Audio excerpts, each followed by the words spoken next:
नमस्कार। आज के सत्र में आप सबका स्वागत है। आज हम सत्य महेश यूट्यूब चैनल पर स्वामी अमित जी की एक बहुत ही दिलचस्प चर्चा पर बात करने वाले हैं। वीडियो का टाइटल है divine talks of Swami Amit ji with Satya Mahesh IAM। हम इस बातचीत के कुछ खास हिस्सों को थोड़ा खोल कर समझने की कोशिश करेंगे। जी बिल्कुल। ये चर्चा असल में आत्मज्ञान और परमात्मा का स्वरूप क्या है, इन जैसे काफी गहरे विषयों पर है। स्वामी जी इसमें अपने अनुभव और अपनी दृष्टि साझा करते हैं। हाँ, तो हमारा इरादा यही है कि इस संवाद से जो मुख्य बातें निकली हैं उन्हें सामने लाएं। जैसे कि आत्म अनुभव आखिर है क्या, परमात्मा असल में कितने सहज हैं, और इस रास्ते पर साधना और विश्वास, इनका क्या रोल है। हाँ, और खास तौर पे ये समझना कि वो जो बिल्कुल साधारण सा होने का एहसास है, जो हमें हर पल रहता है बिना किसी कोशिश के, वही शायद सबसे बड़ा सच है। बिल्कुल।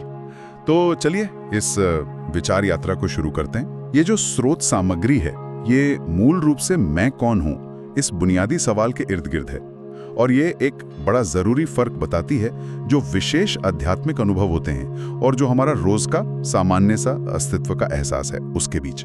हाँ, और यहीं पर एक दिलचस्प बात सामने आती है।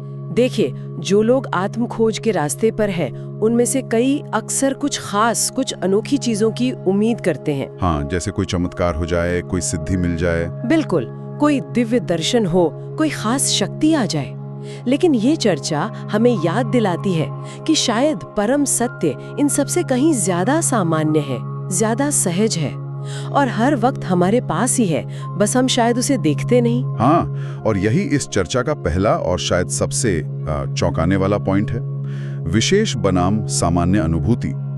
स्रोत में बताया गया है कि आध्यात्मिक यात्रा में कई लोगों को विशेष अनुभव होते हैं। जी। जैसे सुनने में आता है किसी का आज्ञा चक्र खुल गया या कुंडलिनी जागृत हो गई। सही। ये अनुभव व्यक्तिगत होते हैं ना, मतलब किसी को होते हैं, किसी को नहीं होते। हाँ बिल्कुल, ये खास घटनाएं हैं, सबकी नहीं होती। लेकिन स्वामी जी एक ऐसी अनुभूति की तरफ इशारा कर रहे हैं जो सबके लिए है, एकदम सामान्य है, हर किसी को हर पल बिना किसी प्रयास के उपलब्ध है, और वो है सिर्फ होना, मैं हूं का बोध।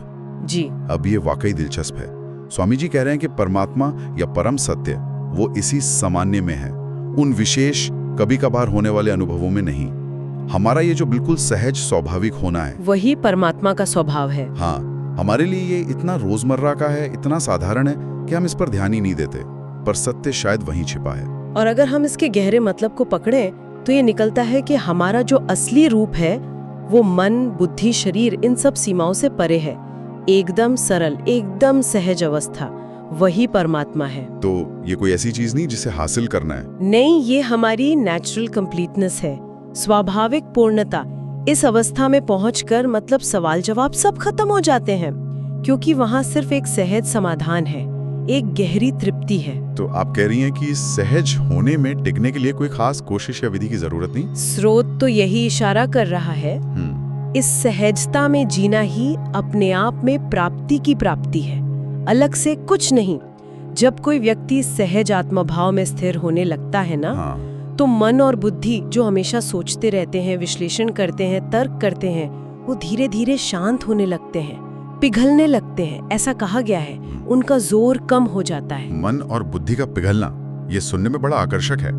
स्रोत में परमात्मा या सत्य के आकर्षण की बात भी है, तुलना की है कृष्ण के आकर्षण से। जैसे कृष्ण में एक खिंचाव था, क्या सत्य में भी ऐसा कुछ है? हाँ बिल्कुल। स्रोत के अनुसार सत्य में एक गहरा, एक चुंबकीय खिंचाव है।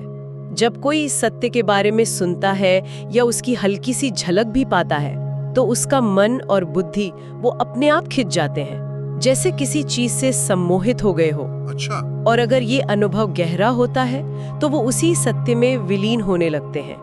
यहाँ तक कहा गया है कि कभी-कभी शरीर का एहसास भी हल्का पड़ सकता है, क्योंकि उस अवस्था में एक बहुत गहरी निश्चिंतता और आनंद का अनुभव होता है। पर यहाँ एक सवाल उठता है, ये जो गहरा अनुभव है, ये निश्चिंतता, क्या ये सिर्फ मेडिटेशन में या अकेले में ही मिलती है, या ये रोजमर्रा की जिंदगी में भी बनी रह सकती है? अक्सर लोग कहते हैं कि ध्यान में तो शांति मिलती है, पर बाहर आते ही सब गड़बड़। ये बहुत ही प्रैक्टिकल सवाल है, और स्रोत इसका जवाब देता है। जब ये आत्म अनुभव सिर्फ कुछ पलों का न रहकर सघन हो जाता है, मतलब गहरा और स्थायी, तब व्यक्ति दुनिया के सारे काम करते हुए भी, लोगों से मिलते जुलते हुए भी अंदर से उसी आत्म अवस्था में टिका रहता है। अच्छा, मतलब बाहर की चीजों का, लोगों के व्यवहार का असर कम होने लगता है। हाँ बिल्कुल। तब कोई बाहरी अपमान हो, कोई आलोचना करे या शरीर में कोई चोट भी लगे, वो उसे उस तरह से परेशान नहीं करती जैसे पहले करती थी, क्योंकि अंदर ये समझ गहरी होने लगती है कि मेरे सिवा दूसरा कोई है ही नहीं। जब सब कुछ अपना ही विस्तार महसूस होने लगता है तो कौन किसको चोट पहुंचाएगा। स्रोत तो यहाँ तक कहता है कि उस अवस्था में जीवन के दुख और तकलीफें भी आनंद में बदलने लगते हैं। वो जो सच्चिदानंद है, सत चित आनंद, वो इतना गहरा और सब पर छाया हुआ होता है कि उसमें सब कुछ समा जाता है, सब आनंदमय लगने लगता है। और ये सब अपने आप होता है, बिना कुछ किए? हाँ, सहज रूप से, बिना किसी जबरदस्ती के। ये कुछ करना नहीं है वाली बात बार बार आ रही है। ये इस चर्चा का जैसे केंद्रीय धागा है। स्रोत कहता है कि करने से यानी प्रयास करने से कर्ता भाव यानी मैं कर रहा हूं वाला भाव, अहंकार, वो और मजबूत होता है। लेकिन फिर साधना का क्या? जैसे जप, तप, ध्यान, इनका क्या महत्व है? क्या ये बिल्कुल बेकार है? नहीं नहीं, स्रोत उन्हें बेकार नहीं कहता, बल्कि उनका सही स्थान और उनकी सीमा बताता है। शुरू में जब मन बहुत बिखरा हुआ है, ध्यान इधर उधर भागता है, तब साधना मददगार हो सकती है, चित्त को शुद्ध करने में, एकाग्र करने में। लेकिन स्वामी जी के अनुसार साधना के आखिरी तौर पर 2 ही फल होते हैं। अच्छा, और वो 2 फल क्या है? पहला, जब साधना पूरी तरह पक जाती है तो वो अपने आप छूट जाती है, व्यक्ति को फिर कुछ करना नहीं पड़ता, सहज हो जाता है। और दूसरा फल ये है कि साधना साधक को किसी ऐसे संत या आत्मज्ञानी गुरु से मिला देती है जो उसे इस सहज सत्य का सीधा अनुभव करा सके। और स्रोत ये भी भरोसा दिलाता है कि परमात्मा के लिए किया गया छोटे से छोटा प्रयास भी बेकार नहीं जाता। वो अंतर्यामी है, सब देख रहा है। तो मतलब निचोड़ ये है कि आखिरी अवस्था में ये करना धरना सब पीछे छूट जाता है। जब ये पक्का होने लगे कि मैं ही वो परम तत्व हूँ, भगवत स्वरूप हूँ, तो फिर अपने लिए क्या साधना करनी? साधना का काम पूरा हो गया, वो गिर जाती है। हाँ, ठीक यही बात है। करना और न करना दोनों का कोई मतलब नहीं रह जाता उस अवस्था में। सहजता ही सब कुछ है। पर ये निश्चय, ये भरोसा आए कैसे? यहाँ विश्वास की भूमिका भी बहुत अहम हो जाती है ना? स्रोत में इसका भी जिक्र है। बिल्कुल, और इस पर स्रोत एक बहुत ही जरूरी बात सामने लाता है। देखिए, हमारा विश्वास आमतौर पर कहाँ टिका होता है? मन पर, बुद्धि पर, शरीर पर। हाँ, मन की धारणाओं पर, बुद्धि के तर्कों पर, इस शरीर पर, या फिर बाहर की दुनिया की चीजों पर, रिश्तों पर, हमारी उपलब्धियों पर। लेकिन ये सब चीजें क्या हैं? अनित्य हैं, बदलने वाली हैं, एक दिन खत्म होने वाली हैं। इसलिए इन पर टिका हुआ विश्वास कभी न कभी धोखा दे ही देता है। तो फिर विश्वास का सही ठिकाना क्या हो? स्रोत कहता है कि विश्वास को इन बदलने वाली चीजों से हटाकर स्वयं पर लाना होगा, उस मैं पर, उस होने के एहसास पर जिसका अनुभव हमें लगातार है और जिसका कभी अभाव नहीं होता। ये हमारा सबसे सीधा और सबसे पक्का अनुभव है कि मैं हूँ। हाँ, ये तो है। जितना हम इस अपने होने पर, अपने आत्म स्वरूप पर भरोसा करना सीखते हैं, उतना ही वो स्वरूप हमारे लिए साफ और सघन होता जाता है। और इसी से आत्मनिष्ठा मिलती है, सेल्फ अबाइडेंस, अपने आप में टिकने की अवस्था। आत्मनिष्ठा, स्वयं में स्थिर हो जाना। स्रोत के अनुसार जब ये होता है तो सारे शक शुभे मिट जाते हैं, सब कुछ आईने की तरह साफ। फिर कुछ भी अपने से अलग या पराया नहीं लगता, सारी भेद बुद्धि खत्म। इसे ज्ञान की अवस्था कह सकते हैं। हाँ, जहाँ द्वैत का भाव यानी 2 होने का भाव मिट जाए, वो ज्ञान है। लेकिन फिर स्रोत एक कदम और आगे जाता है, कहता है कि अंत में अभेद का भाव भी नहीं रहता, नॉन डिफरेंस भी नहीं। इसे प्रेम या भक्ति का स्तर बताया गया है। ये समझना थोड़ा मुश्किल है कि भेद भी नहीं और अभेद भी नहीं, इसका क्या मतलब हुआ? इसका मतलब ये है कि परमात्मा या जो परम सत्य है, वो भेद डिफरेंस और अभेद नॉन डिफरेंस दोनों से परे है। उसे परात्पर कहा गया है, यानी परे से भी परे। हमारा मन या बुद्धि या तो भेद देखता है, मैं अलग, दुनिया अलग, या फिर अभेद की कल्पना करता है, सब एक है। लेकिन सत्य इन दोनों कॉन्सेप्ट से भी आगे है, इसीलिए मन बुद्धि उसे पूरी तरह पकड़ नहीं सकते। तो उसे जानने के लिए वही होना पड़ता है। और जैसा आपने पहले कहा, हम वो हैं ही, बस पहचानना बाकी है। इसे और आसानी से समझने के लिए स्रोत परमात्मा के जो गुण बताए जाते हैं और हमारा अपना जो सहज होना है उसके बीच कुछ समानताएं दिखाता है। हाँ, ये तुलना काफी मदद करती है समझने में। जैसे कहते हैं परमात्मा मौन है, हमारा जो गहरा होना है वो भी तो शब्दों के परे शांत और मौन ही है। कहते हैं परमात्मा परम शांत है, हमारे अपने गहरे अस्तित्व में भी एक स्वाभाविक शांति है जो बाहर की उथल पुथल पर निर्भर नहीं करती। सही बात है। कहते हैं परमात्मा नित्य है, उसका कभी अभाव नहीं होता। हमारे मैं हूं के एहसास का भी कभी अभाव नहीं होता। वो हर अनुभव के पीछे हमेशा रहता है। हर अनुभव के पीछे, हाँ। और कहते हैं परमात्मा आनंद स्वरूप है, हमारा जो सहज होना है वो भी अपने आप में आनंदमय है। पर ध्यान दे, ये किसी बाहरी चीज से मिलने वाला सुख नहीं है या किसी साधना से मिलने वाला कोई खास आनंद नहीं। ये हमारे होने का, हमारे अस्तित्व का अपना स्वाभाविक आनंद है, निज का आनंद। तो अगर इन सब बातों में जुड़ कर देखें तो ये समझ आता है कि हम क्यों बार बार अंदर ही लौटना चाहते हैं, क्यों हमें वही चैन मिलता है। जैसे दिन भर बाहर रहकर शाम को घर लौटते हैं तो सुकून मिलता है, वैसे ही मन जब बाहर भटककर अपने स्रोत में, अपने होने में लौटता है तो उसे शांति मिलती है। अपना आपा, अपना स्वरूप ही पूर्ण है, बिल्कुल वैसे ही जैसे परमात्मा पूर्ण है। बिल्कुल सही। और स्रोत यही कहता है कि हम वही पूर्णता हैं, उससे जरा भी कम नहीं। इसीलिए जब तक हमें इस अपनी पूर्णता का बोध नहीं होता तब तक हम किसी भी बाहरी चीज से पूरी तरह संतुष्ट हो ही नहीं सकते, चाहे वो चीज कितनी भी बड़ी क्यों ना लगे। ये बात जीवन में जो एक लगातार कमी सी महसूस होती है, एक खोज बनी रहती है, उसका कारण बताती है। हम सब कुछ न कुछ ढूंढते रहते हैं, सालों साल, शायद जन्मों से, पर वो गहरी वाली तृप्ति क्यों नहीं मिलती? स्रोत के अनुसार इसका कारण यही है कि हम असल में परमात्मा हैं और परमात्मा से कम कोई भी चीज हमें कैसे संतुष्ट कर सकती है। हाँ, चाहे किसी को तीनों लोकों का राजपाट मिल जाए, सारी सिद्धियां मिल जाएं, दुनिया के सारे सुख मिल जाएं, फिर भी अंदर एक खालीपन, एक अधूरापन बना ही रहेगा जब तक कि उसे अपनी ही परमात्मा स्वरूप का बोध न हो जाए, जो कि वो है। परमात्मा की जगह कोई और चीज ले ही नहीं सकती, उसके लायक वही है। तो फिर ये सहज सत्य जो इतना पास है फिर भी ढकावा सा लगता है, इसे उजागर कैसे करें? रास्ता क्या है? स्रोत इसके लिए सत्संग के महत्व पर बहुत जोर देता है। सत्संग यानी सत्य का संग। ये किसी ऐसे व्यक्ति का संग हो सकता है जो स्वयं उस आत्मावस्था में जी रहा हो, जिसने उस सहज सत्य को अनुभव कर लिया हो।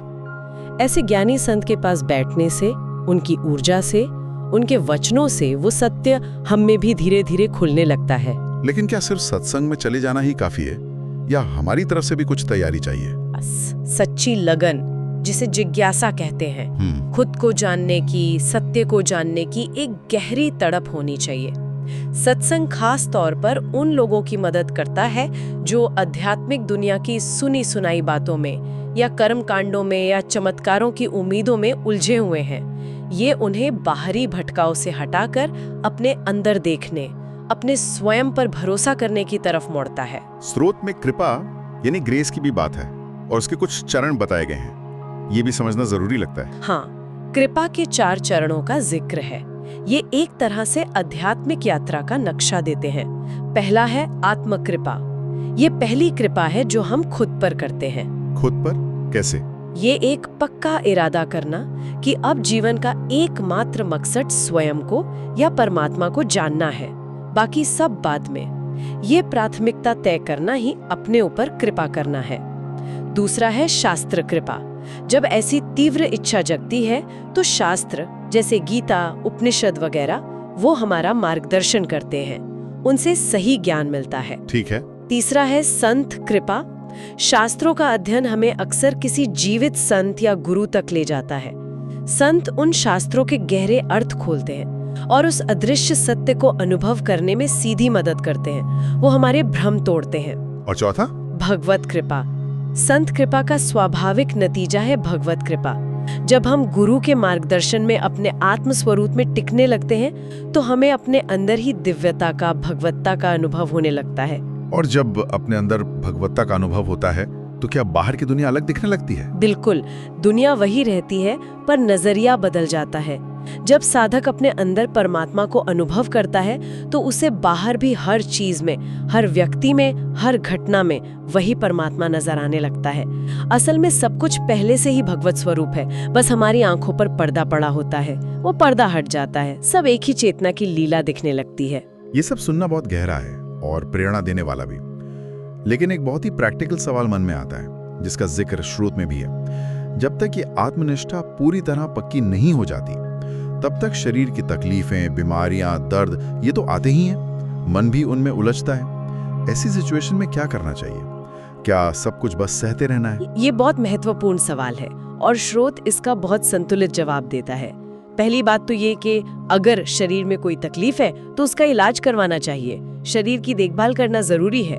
श्रोत कहता है कि जब हमने इस शरीर के सुख भोगे हैं तो इसके हिस्से के दुख भी आएंगे ही, उन्हें स्वीकार करना होगा। लेकिन आध्यात्मिक स्तर पर इस स्वीकृति का क्या मतलब है? क्या बस मन मारकर सह लेना? नहीं, ये उससे बहुत गहरा है। आध्यात्मिक नजरिए से जैसे जैसे अपनी असलियत पर निष्ठा बढ़ती है, शरीर या मन का दुख मेरा दुख नहीं रह जाता।